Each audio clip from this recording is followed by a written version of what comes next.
Capcom, repeat your last. Permission to leave the airlock. Have a great time. Over. We copy, thank you.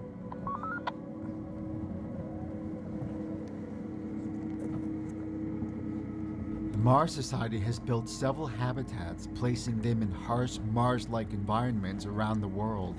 This one is in southern Utah.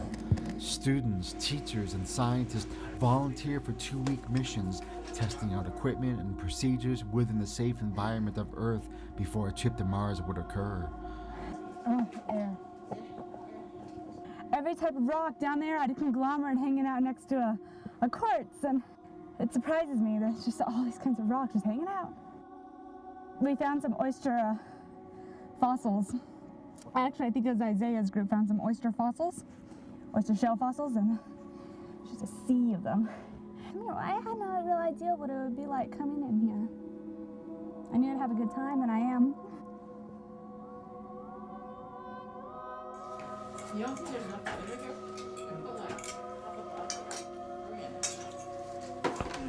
here? Is something growing on this rock? These are homegrown Texas pecans. Yeah. I think we're good. I mean, I think they're all good. Yeah, Talk when I'm taking those readings. Timer. Merry Christmas to the Martians, Texan holiday cheer, Texan homegrown pecans. Enjoy the harvest. And persimmons from our tree.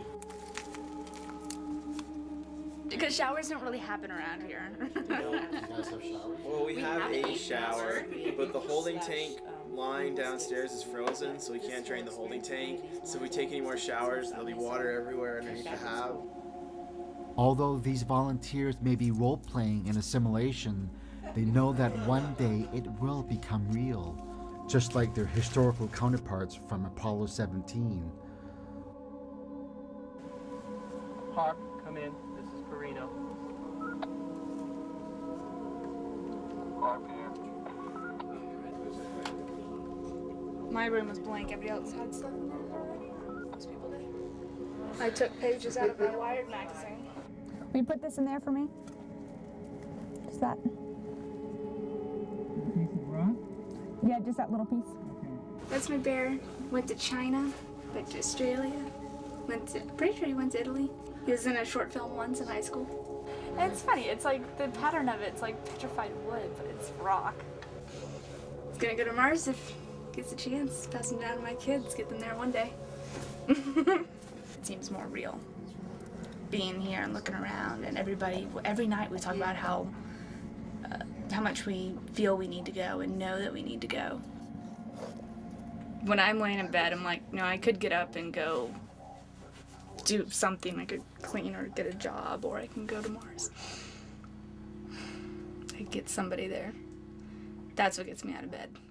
Playing in a simulation is one thing, but reality is far more dangerous. Nancy and I are pained to the core by the tragedy of the Shuttle Challenger. There's a coincidence today. On this day, 390 years ago, the great explorer Sir Francis Drake died aboard ship off the coast of Panama. In his lifetime, the great frontiers were the oceans, and a historian later said he lived by the sea, died on it, and was buried in it.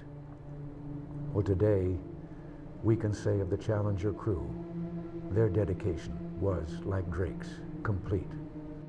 Well, space will never be safe. And even today, you could be on a cruise ship and you can have a fire or an accident or an aircraft.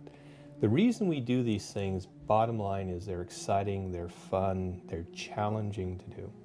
And any society which is going to sustain itself and grow and be healthy must challenge itself, challenge its young people. There must be frontiers to explore. If there are not, history has proven that a society will retrograde. The whole thrust of evolution is forcing species to become stressed at their leading edge. It's true of whole cultures as it is of species, so whole cultures explore or they expire. At 9 o'clock this morning, Mission Control in Houston lost contact with our space shuttle Columbia. A short time later, debris was seen falling from the skies above Texas. Mankind is led into the darkness beyond our world by the inspiration of discovery and the longing to understand.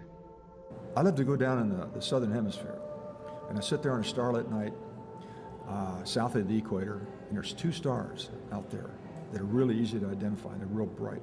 It's called Alpha and Beta Centauri, and Alpha Centauri is the closest sun to our sun.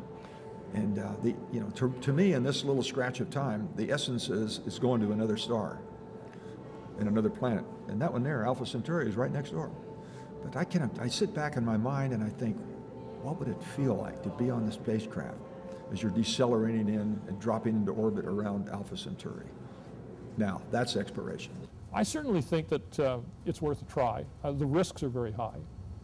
But then I was reading last night that for every 7 people who descend from the mountain K2, 1 dies on the way down.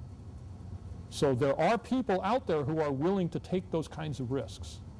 And maybe that's an argument for letting NASA take a pass on this one and just pushing the money across the table to a bunch of mountaineers and saying, you guys go, you're willing to take these kinds of risks to go to high places.